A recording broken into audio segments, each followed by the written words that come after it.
So today, hello and welcome.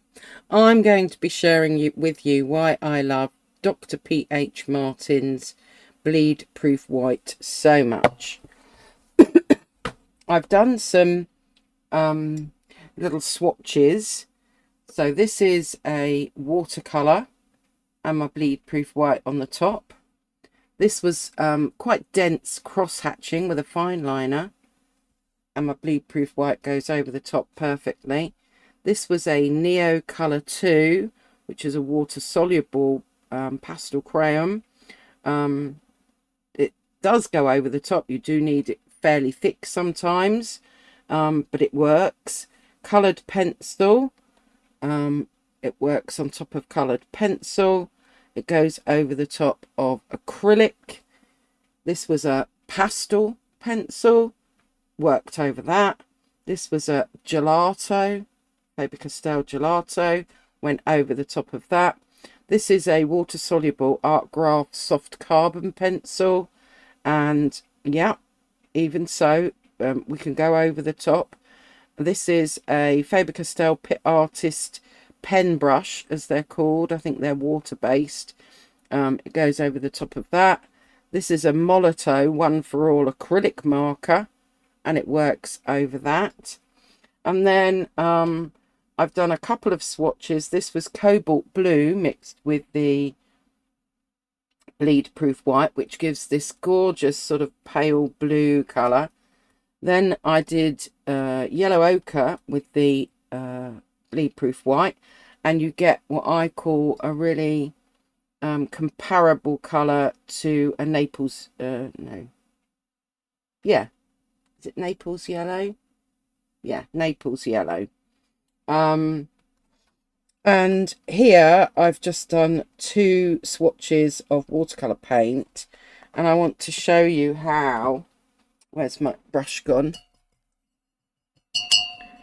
Let's take this very pale blue and we'll try putting that over the pink, and you can see it actually works. We can put it over the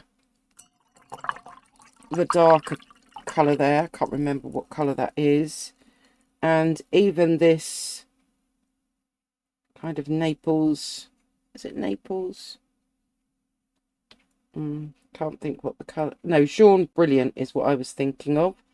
And even that will go over the top. So in effect, we are making our watercolour into a kind of gouache or acrylic by adding the Bleed Proof White, which is why it will go over the top of other things.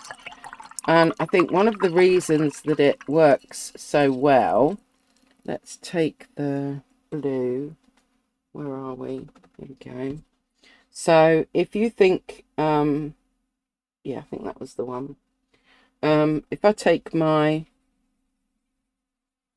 cobalt blue here,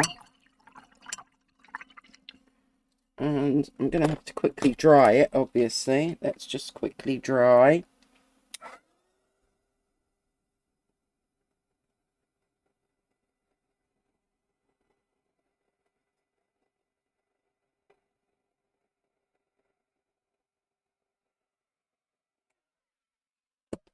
Dry enough. You know, when we are maybe wanting to introduce a lighter blue, we might want it to be of the same hue, rather than introducing a different blue. So we might have a light blue gouache or a light blue acrylic, but it might not be quite the right blue. By using this actual blue plus my Bleed Proof White, it's just going to make everything so much more cohesive, because we're not introducing lots of different colours. So I think also the fact that it comes in this pot and it's easy to get out rather than squeezing out white gouache, which Sometimes then if you put it in a pot, it can all crumble. This doesn't.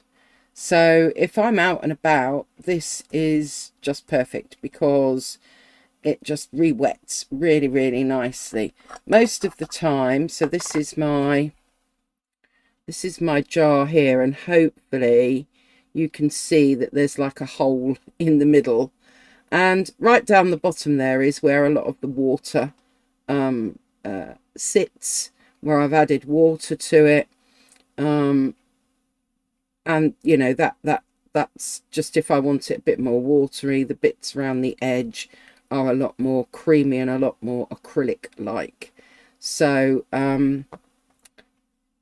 yeah, I know it's not much, is it? And this is such a short video really, but I just think that Bleedproof White is a bit of an unsung hero.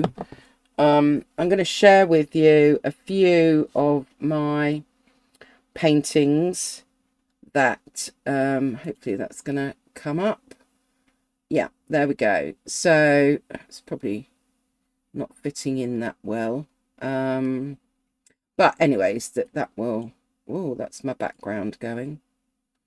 Let's just see if we can... No. Okay, well, I'm not going to risk it. But, oh, hold on, maybe I can go there. Nope. I think it's because it's so big.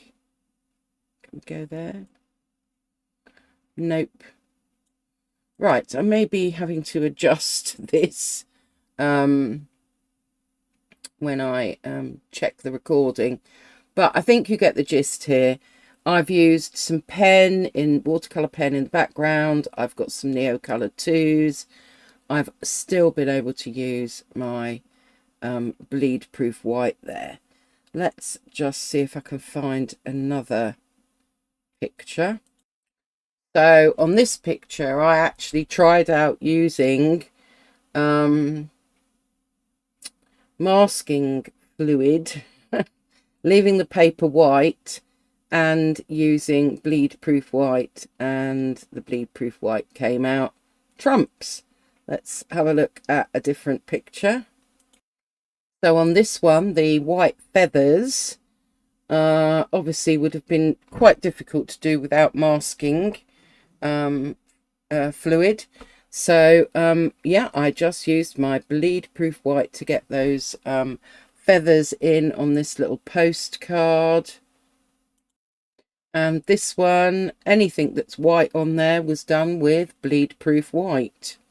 So basically the Bleedproof White comes out a lot of times in my paintings. I'm pretty good at painting, you know, from light to dark, and I'm quite good at leaving some white paper or white space in my paintings. But sometimes when you need a pop of white, you need white flowers, when you need to go over the top for whatever reason, whether it's for effect, whether it's to camouflage something that didn't quite go how we wanted it to go, I just think that this is so versatile on top of everything else, and much more handy to take with you wherever you go.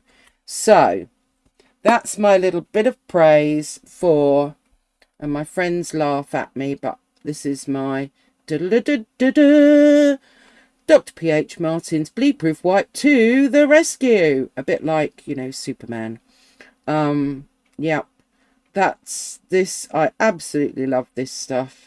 So, and no, I'm not paid to promote it in any way whatsoever. And yes, I've paid for my Bleedproof White myself. I just felt that, you know, there's a lot of talk about not using white in our paintings, or particularly watercolor paintings. But I think these days things are changing a bit, and you know, these things are there to be used. They've been devised and developed to help us move on from the restrictions maybe that we had years ago with our paintings. So go for it. Try some Dr. P.H. Martin's Bleedproof White. I feel like I'm doing a sales pitch here, but I just love it. Okay. Short video sharing those virtues. All right. Take care, everybody. And hopefully I will see you next time.